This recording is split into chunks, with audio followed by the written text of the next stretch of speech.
Alrighty, so we're here, part 2 of course Convo with Adam from Galacdisc. So let's get on in the video.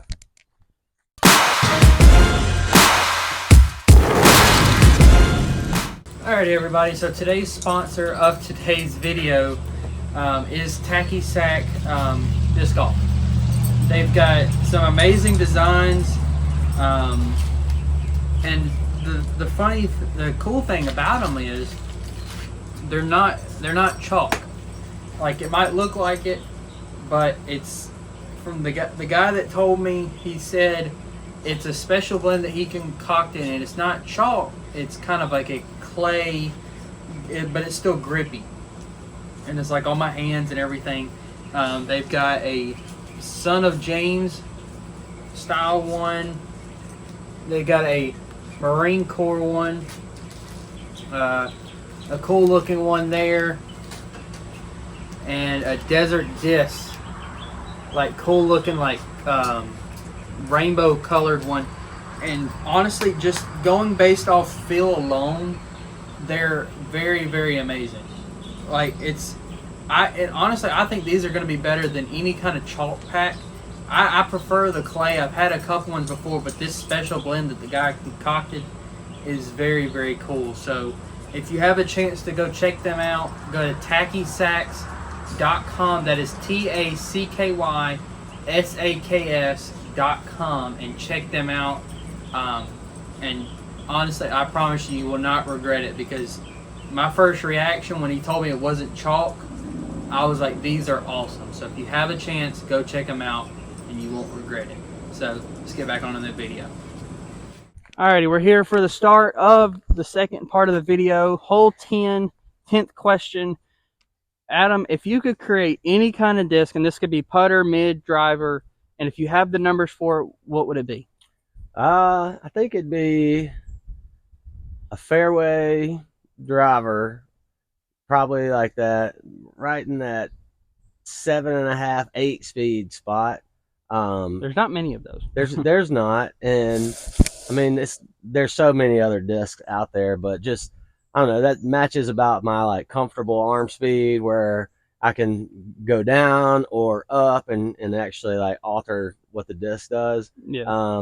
Something like that. This got not too much glide, but it's still like flippy. So like a -2-1, but with like a 3 or a 4 glide or something like that. Yeah. That was for like tight wood shots or something like that. That would hold a lot of like for this one, something like this. But imagine this being twice as long, you know, but just as tight. Something that you could forehand to flip up to flat, or that you could also backhand to flip up. It just kind of has the same route, holds a lot of torque. Yeah. I've always been of avid, like, I want to have my own custom putter.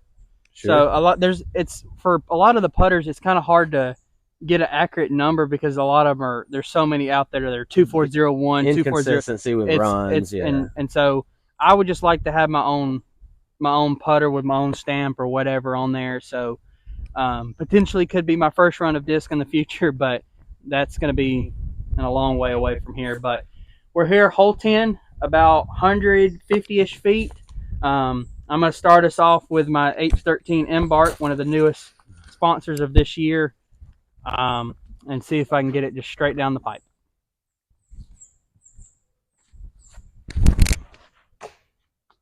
Or straight into a tree. Wrong pipe. Yeah, wrong pipe. So let's see how Adam does. I'm going to try and throw this glitch again. I've just been having fun with it, so.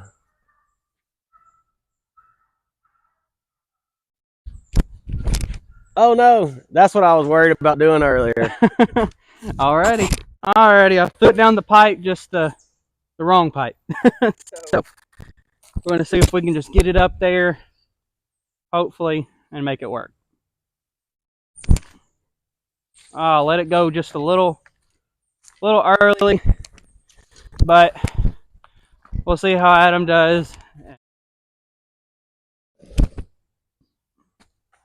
Alrighty, let's see if we can make this work. A little interesting putt here, but should be something kind of simple.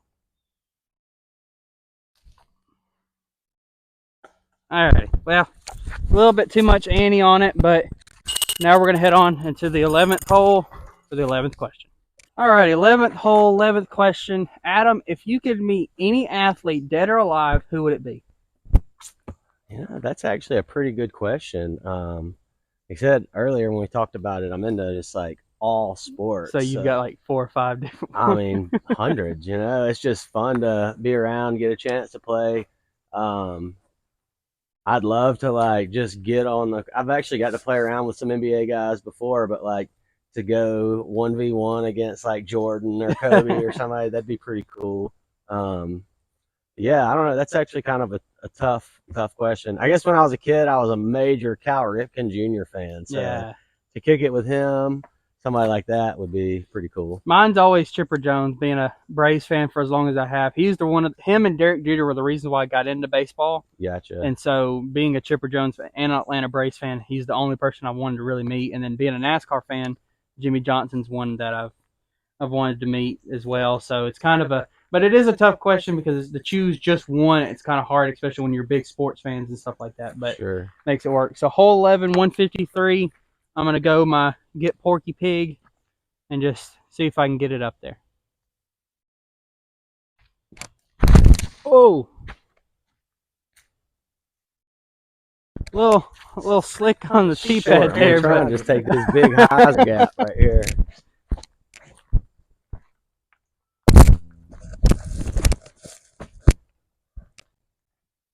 There you go. That's what I should have done. The grass is too long up there. Alrighty. There you go. Alrighty, so he made his. Let's see if I can make mine and hopefully make it work. There we go.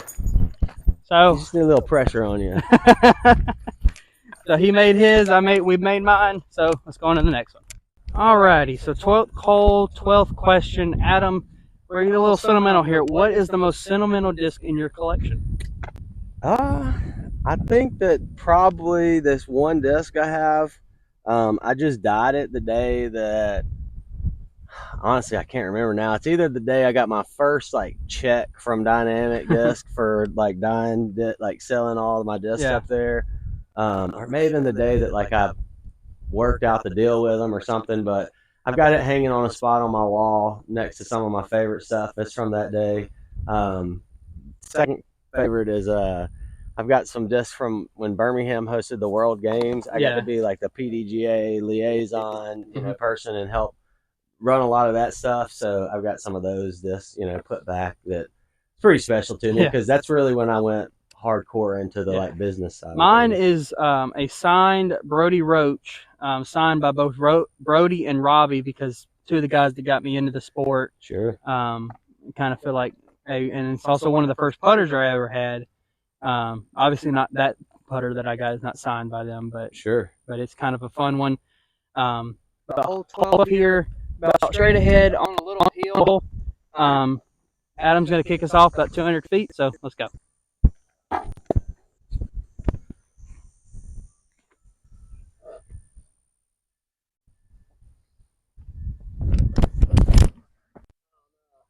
A little early.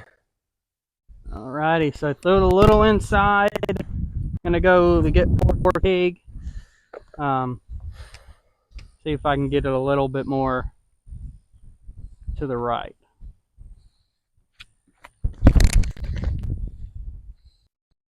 You go. That's gonna be up there. Ain't but a thing. There we go. Alrighty, and then mine's just a little bit of a tap in, so we'll see y'all at the next one. Alrighty, 13th hole, 13th hole, 13th question. Adam, who is your favorite disc golfer? That's a real tough question for me. Fortunately, the past year or two, I've got to know a lot of the pros, so like I'm really good friends with a lot of them.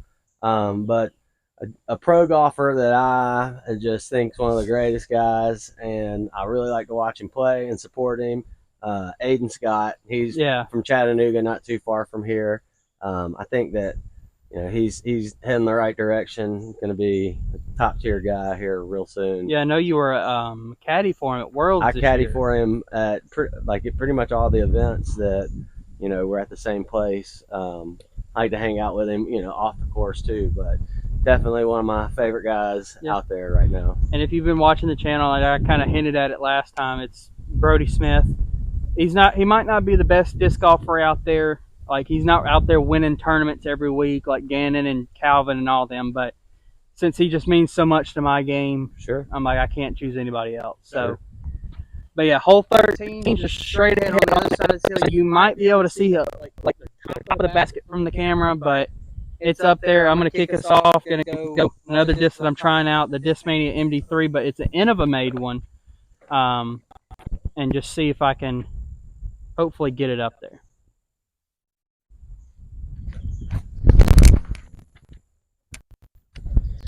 This could be a little short to the right, but it's up there, so let's see.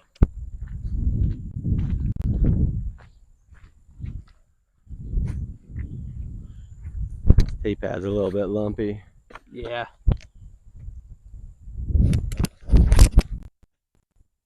Keep turning, come on. Down there, but Alrighty. And alrighty, landed a lot shorter than what I expected, but we'll make it work. If you remember the last time I was here filming with the Voodoo, I threw it in from about this distance, so maybe I can recreate it.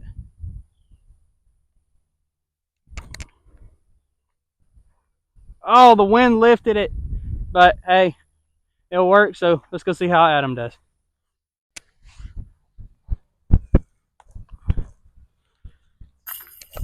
Alrighty. Made a bird appear out of the basket.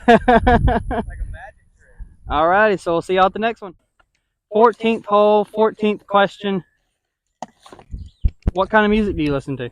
I like all kinds of music. I actually am a musician, so I play a lot of different instruments, but my favorite music is actually electronic stuff. Like okay. So like Skrillex and stuff like that? Yeah. I mean, I like Skrillex a lot. I do like the dubstep stuff, but there's a band called Odessa. You're familiar with them? Like I like them. It's a little bit more chill, just stuff you can have headphones in all day listening to.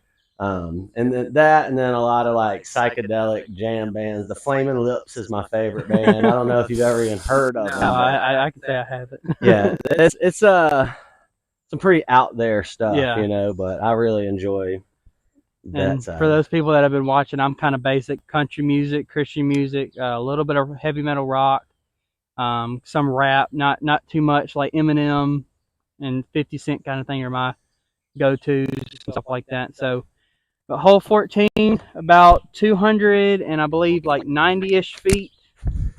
I'm sorry, 276 feet. That's a little bit more credit. It's kind of straight ahead on the other side of the tree. Gonna go my St. Pro and just get over there.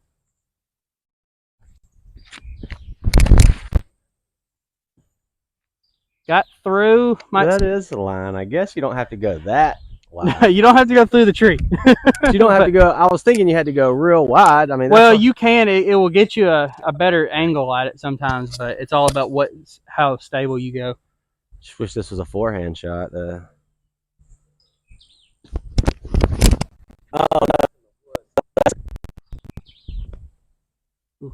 Alrighty.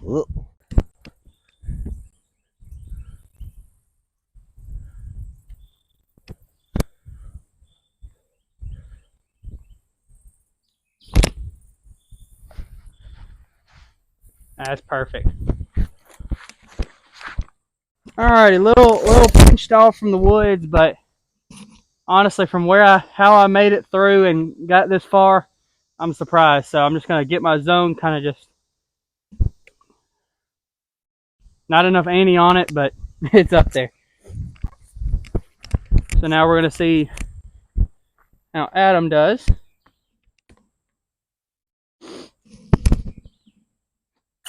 There. Oh, wow.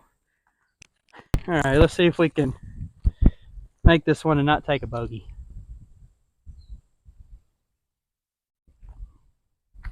Oh, dinner's ready. Same spot. Came back for dessert. Alrighty, so let's go. Alrighty, 15th hole, 15th question. Adam, I know you've been traveling a lot lately doing glow rounds at Pro Tour tournaments, but if you haven't already, what is your favorite or your dream course to play? You're right. I've already been to a lot of them. Yeah, pretty much all the ones that you would probably want to. Yeah. Used to everybody's like, oh, I got to get to Maple Hill and check it out. Maple Hill is beautiful. The overall just experience of being there and the history behind it. It's really cool if you're there for MVP Open or a big tournament like that. That was awesome. De La and Santa Cruz, that like going out to California, that course right there with the top of the world shot. That's pretty awesome. Failure Lake, where I just was this weekend, beautiful. But I'll say two of my most memorable courses. There's a place up in the Northeast, Meadowbrook Orchards. Yeah, it's pretty close to Maple Hill, and I've heard good things about that. Dude, it's beautiful, beautiful. Like part of it plays like an apple orchard. Yeah, and it's just real scenic. It showcases that New England disc golf scene, which is huge. And then another one that I've been to, what's the name? Lake Dillon. Lake Dillon in Colorado. Yep.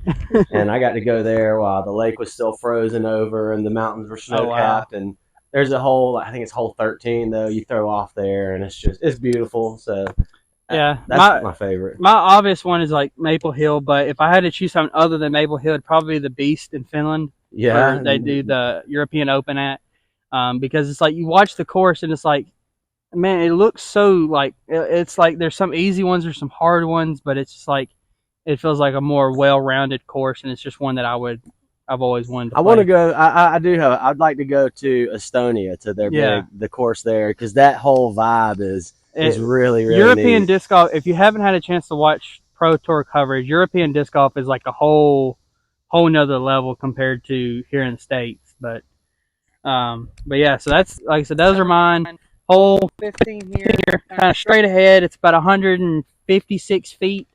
I'm gonna go to the pig and just kind of hang it out there and hopefully maybe ace it here. A little too wide, but I'm surprised those light poles aren't Mandos. Yeah, well, you would think they would be. Yeah. But let's see how Adam does. Need a little bit of this ant bed.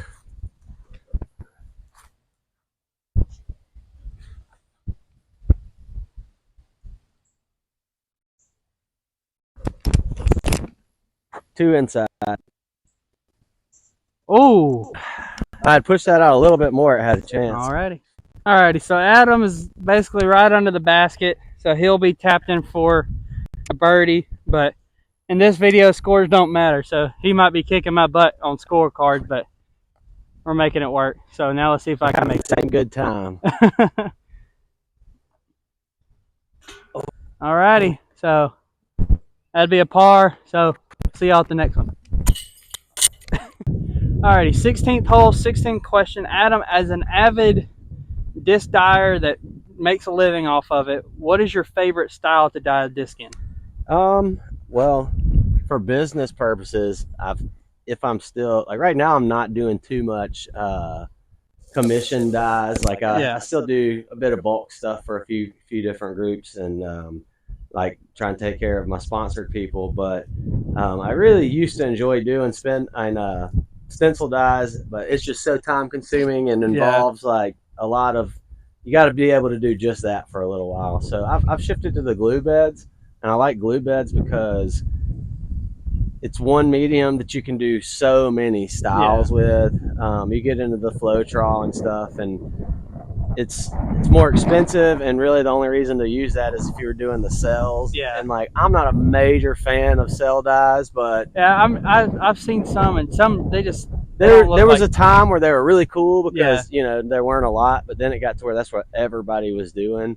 The glue beds, there's a little bit, it's less like luck of the draw, I guess, and there's more, skill. Well, also it's like when you're pulling it off, you don't have to worry about anything, like it's glue, so it's going to hold a little bit stronger. Yeah, I like it. Easier to work with. I can travel around with that stuff, and it's easy to get anywhere. Oh yeah, because I've done glue and I've done lotion bed, and those are the only two I think I just prefer the glue bed just because it seems a little bit easier than having to worry about all the lotion. And glue reuses and reuses. Yeah, you can do 4 or 5 different. Well, maybe not 4 or 5. Yeah, I do so many after another, one after another, one after another. But with lotion, you've got to wipe it all off. You got to basically start from scratch, and yeah, I don't know you how waste a lot of lotion, and yeah, cell dyes are good because usually you do about those. You'll do about 4 or 5 with a bed, but glue you can just keep using until it's gone and add more. And then you don't need, like in Floetrol, you have to add Floetrol to Floetrol. With lotion, you got to add more lotion to lotion. Yeah. With glue, you're using a liquid like acetone or denatured alcohol.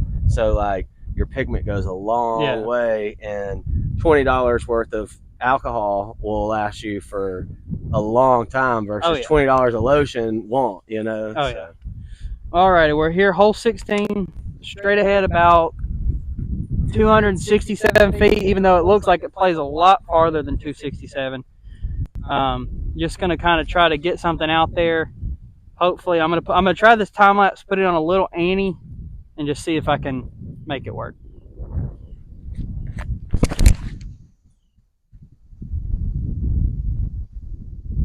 A little short, but not terrible. Hey, the wind kind of, if you couldn't tell, we are throwing in a little bit of a wind, but my wind kind of took mine. And the nose up. Yeah, so let's see how Adam does. I'm throwing that passion again, but I'll try and put on forehand, see if I can do anything.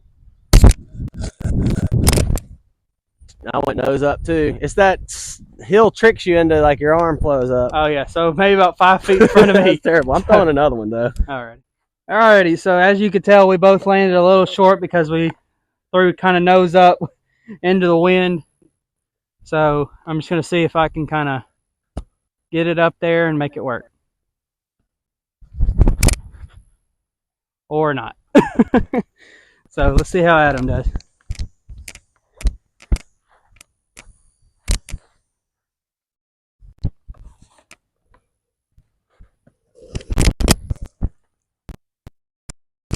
Oh, almost. Too far. I'm going to try it without the jump. Alrighty, Adam, the 17th question, 17th hole. This one is kind of like the staple question that I hope everybody kind of looks forward to. The bag it, burn it, and bomb it. Which one you bagging? Which one do you think you can just bomb out there? And then which one do you be like, I could care less, I'm going to burn it? And it's the zone, pig, and the entropy. Which one you doing? I think I'm probably going to hurt some feelings, but I'd probably burn the pig. I know one person that I think we both know that would probably hate to hear that and one. It's just never been in my bag. I've got some other stuff. The zone, I guess I'd bag it, and then the entropy, I'd bomb it. So I think that was a pretty easy for me to work out in my head. Yeah, for me, like obviously I'm bagging the zone, I'm bombing the pig, and I'm burning the entropy because even though recently I've been able to, you've seen I've thrown the pig, and I've even thrown it on a few holes in both videos here. I can bomb the pig pretty well. I'm bagging the zone just because I can upshot it or I can bomb it, and then I'm burning the entropy because I have no experience. I tried it at one point, did not like it. So, but that's kind of my answer. You're probably gonna. We both know, like I said, we know one person that your answer of burning the pig is gonna hurt some feelings, but that's just your opinion, and we don't judge on this channel. So, hole 17, about 333 feet, just straight out there, just a long way away. I'm gonna try this time lapse again. Hopefully, the wind kind of dies down and I don't have to worry about anything.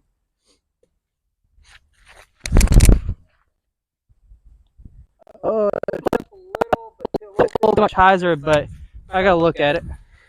Go back to the backhand for a couple of holes, just to practice.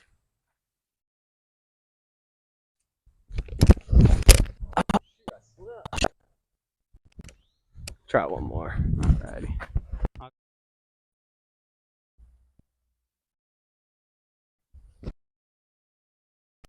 Get in. Oh, almost. Alrighty, not a terrible distance, just a little too much hyzer, but we're making it work. So let's see if maybe we can throw this one in.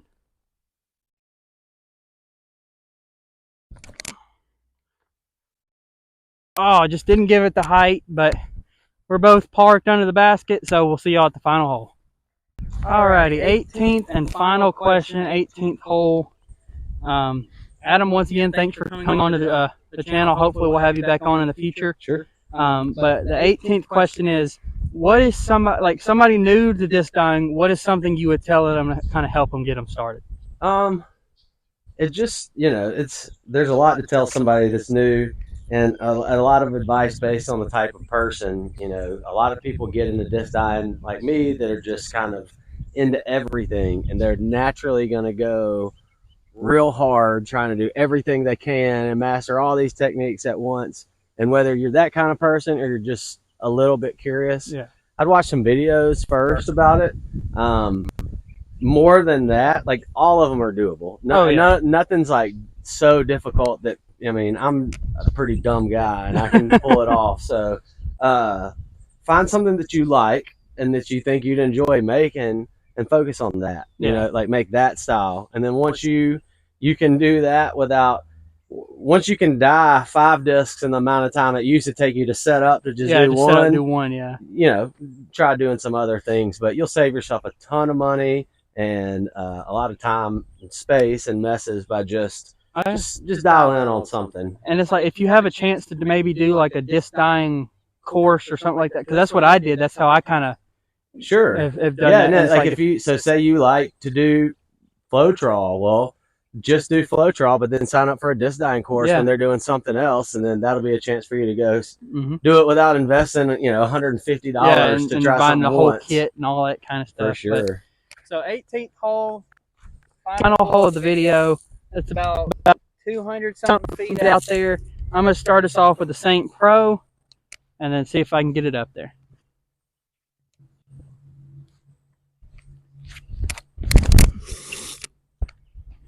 Oh, I didn't flip up enough, but that's going to be pretty good. Let's see how Adam does.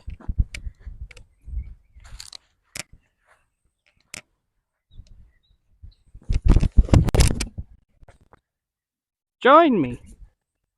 I just getting that new fashion's stable.